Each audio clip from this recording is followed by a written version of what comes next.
Con la ponencia Enseñanza y Filosofía entre el ser y la sobrevivencia participó en este 9º encuentro de profesores que enseñan filosofía José Martínez Arellano, quien ha venido desde la Universidad Nacional Autónoma de México. Profesor José, bienvenido a los micrófonos de 104.1. ¿Y qué inspira su participación en este evento de enseñanza de la filosofía? Buenos días. ¿Qué tal? Buenos días. Muchas gracias por esta entrevista y por este espacio. Realmente lo que a mí me motiva poder participar en este encuentro es justamente decir que hoy en día, más que nunca, es importante no solamente la filosofía, sino la enseñanza de la filosofía que se encarna en las aulas de clase. Hoy en día vivimos en un estado de sobrevivencia. Pareciera que todo está fragmentado. La pérdida de sentido de la vida, la pérdida de sentido de la existencia del ser humano y concretamente de nuestros alumnos es una preocupación que tenemos que recuperar. Y pensar que la filosofía y la enseñanza de la filosofía puede,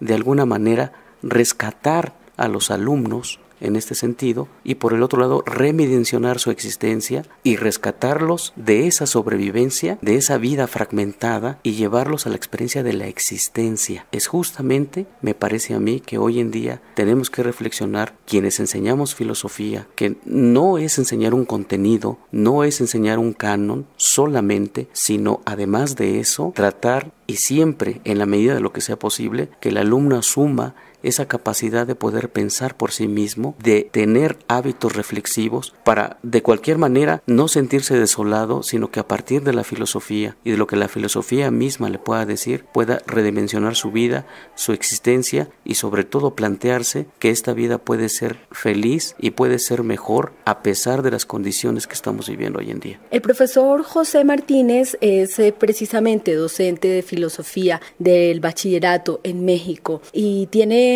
muy claras en sus palabras qué lo ha inspirado a hacer esta ponencia de enseñanza y filosofía entre el ser y la sobrevivencia. Ha encontrado casos en que los estudiantes den un testimonio allí en México y a propósito de su clase, de la clase de filosofía, en los cuales ellos salgan, como mencionaba el maestro Langón hace unos días en este encuentro, tocados por la filosofía, cuestionados en su existencia propia. Sí, ha habido muchas experiencias. Recuerdo yo una en la que un estudiante se acerca y me pregunta: profesor, yo quiero agradecerle porque gracias a la filosofía he podido hacer que mi vida sea mejor y que yo sea mejor persona. Este testimonio de este alumno me hace pensar dos cosas. Cuando uno enseña filosofía, uno tiene que mirar y caer en la cuenta no solamente de lo que dice y hace el profesor, sino también lo que dice y hace el alumno y lo que el alumno piensa de lo que es filosofía. Es decir, a mí me parece que la clase de filosofía se construye no solamente por lo que piensa y hace el profesor, porque el profesor también enseña no solo con lo que dice, sino también con lo que hace. Y me parece que esta es una actitud ética que tenemos que recuperar. El docente no solamente enseña filosofía, sino también muestra una serie de actitudes que pueden ser relevantes para la vida de un estudiante. Mostrar y decir. Me parece que estos serían los dos vehículos que un docente tendría que llevar al aula. No solamente decir una serie de cosas, porque enseñamos con palabras, pero también enseñamos con el testimonio, con lo que uno hace todos los días, en la manera en que uno se conduce, en la manera en que uno saluda al estudiante, en la manera en que uno le pregunta. La clase de filosofía está marcada por estas dos cosas. Profesor José, es ahora usted candidato al grado de maestría en docencia. ¿Ha precisamente querido hacer su tesis sobre este campo de la enseñanza de la filosofía? Sí, mi tesis para obtener el grado de maestría justamente obedece a dos cosas. Primero, que la enseñanza de la filosofía no puede renunciar a la enseñanza de una cultura filosófica, de contenidos, de autores, de fechas, y eso es importante. Pero por el otro lado, también la enseñanza de la filosofía tiene que estar marcada por generar hábitos reflexivos en el alumno. Es decir, uno no solamente enseña un contenido, sino también uno forma también al alumno. Entonces, la enseñanza de la filosofía me parece así que en estas dos dimensiones de no solo enseñar contenidos, sino también enseñar hábitos reflexivos, me parece a mí que encontramos ahí un equilibrio entre quienes enseñamos filosofía, porque si no, entonces nos tendríamos que abandonar a un manual o nos abandonamos como siempre a un libro o a los contenidos y entonces la enseñanza es fría, es seca, no es viva y entonces ahí los resultados de reprobación, de fracaso escolar, pero más aún de este desprecio o de este odio de los alumnos hacia la filosofía porque la ven justamente así, como un cadáver que está ahí, que hay que verlo y que ni vale la pena, sobre todo verlo. ¿En qué nivel inicia el aprendizaje de la filosofía en México? En el nivel media superior, allá el nivel media superior son los alumnos que acaban de terminar el nivel secundaria. Yo imparto filosofía, imparto lógica, imparto ética también, justamente en el bachillerato en donde yo trabajo. Y me parece a mí que lo que vale la pena rescatar aquí es que yo enseño en un contexto difícil. Entonces, he ahí también otra preocupación sobre la enseñanza de la filosofía en contextos difíciles, ¿no? Que es otra cosa que también a mí me preocupa y que también en la tesis lo estoy planteando. ¿A qué edad más o menos entonces empiezan a enfrentarse los estudiantes a los postulados de la filosofía y el aprendizaje de la filosofía?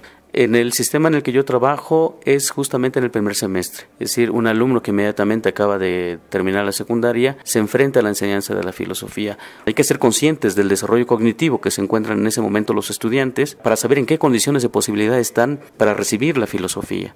Yo sugiero siempre que pudiera la enseñanza de la filosofía enseñarse en el sexto semestre, se enseña en el primero, pero entonces uno tiene que ser consciente que en ese nivel cognitivo o en ese proceso cognitivo en el que se encuentran los alumnos, uno no puede llegar y vaciar los contenidos filosóficos, porque si no, entonces uno puede crear un marasmo ahí. Uno tiene que ser hábil para crear una serie de estrategias que se enganchen con la edad del alumno, con los problemas del alumno, que en contextos difíciles es muy rico para poder articular los problemas de la filosofía con los problemas propios de los alumnos. ¿Estamos hablando de qué edad? Estamos hablando de la edad de 15 años de edad. Ha destacado usted, profesor José, la enseñanza de la filosofía en contextos difíciles.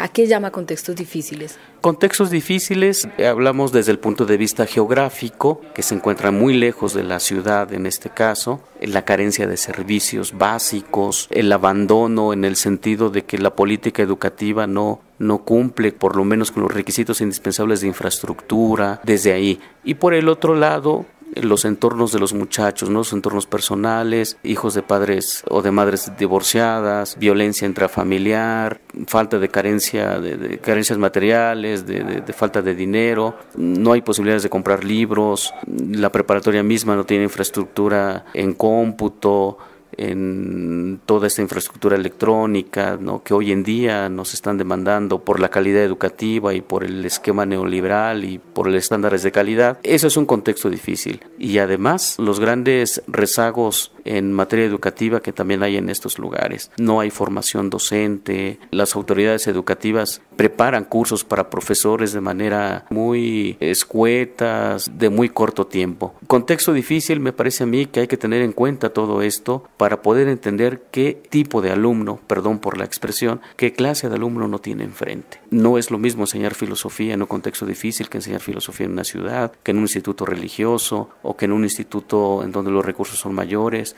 Me parece a mí que el docente de filosofía tiene que ser muy consciente de dónde está parado para que a partir de ahí asuma una postura filosófica y a partir de ahí entonces arranque su enseñanza de la filosofía. El profesor José ha ejercido la docencia durante 15 años. De estos 15 años de ejercicio docente, de enseñanza de la filosofía, ¿cuál es la mayor satisfacción que recogería de su experiencia? La mayor experiencia es que yo me dediqué alrededor de 10 años trabajando en institutos privados en la Ciudad de México. Y la mayoría de los institutos privados, o podemos decir casi todos, pues son de recursos altos, los alumnos son de familias acomodadas, los recursos económicos son muy altos. Y bueno, puedo decir que esa fue una primera etapa en la que yo incursioné en la docencia, donde yo pensaba que la docencia era justamente esto, ¿no? Todo estaba dado, las condiciones eran mejores y que la filosofía de alguna manera pues no tenía mayor problema y no daba mayores interrogantes. Ocurrió un quiebre personal, después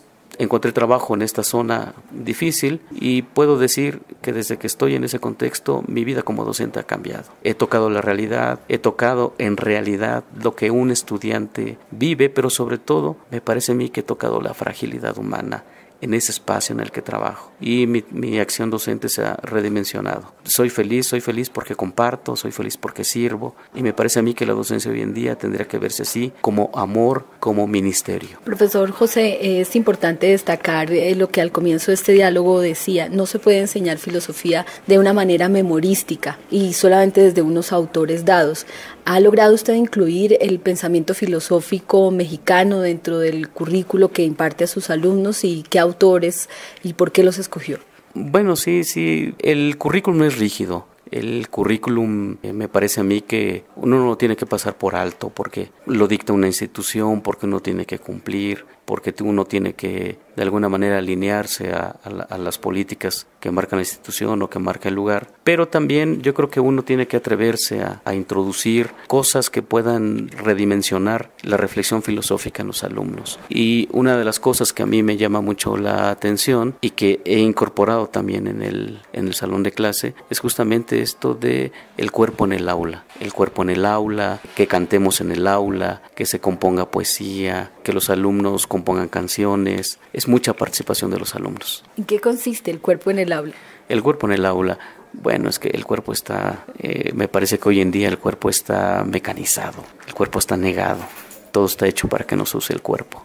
Tenemos controles para prender y encender la televisión y estamos automatizados. Y repito, la escuela, desafortunadamente, me parece a mí que contribuye a esto enormemente. El cuerpo está negado, las sillas están ordenadas de una manera, todo está estructurado para que no se use el cuerpo. Parece que todo es mente y que hay que desarrollar las mentes y que hay que llenar mentes. Y el cuerpo lo tenemos obstruido. El día de ayer nos invitaron a cenar rápidamente y pocos profes bailamos. ¿Esta conexión con el cuerpo podría ser la respuesta a esto que usted llama entre el ser y la sobrevivencia? Exacto, entre el ser y la sobrevivencia, ¿no?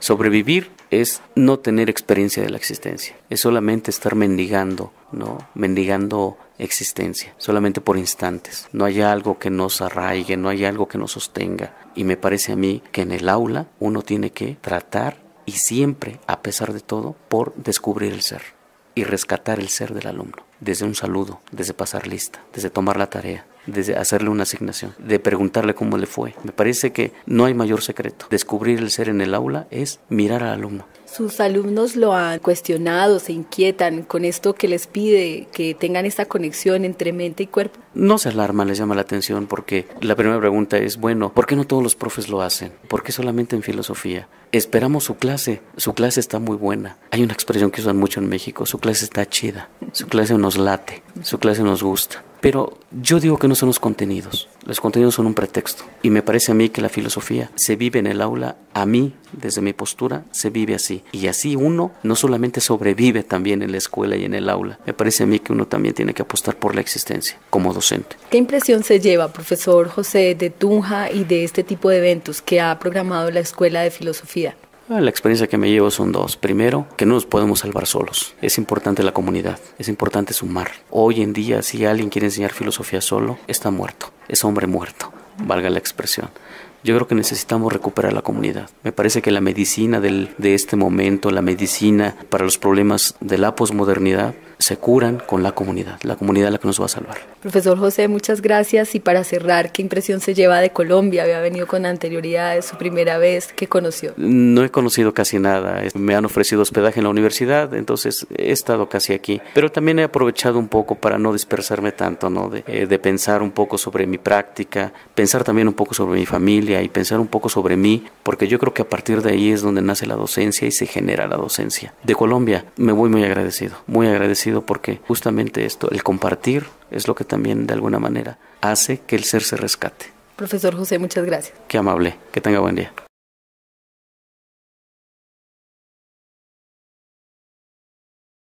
Con la ponencia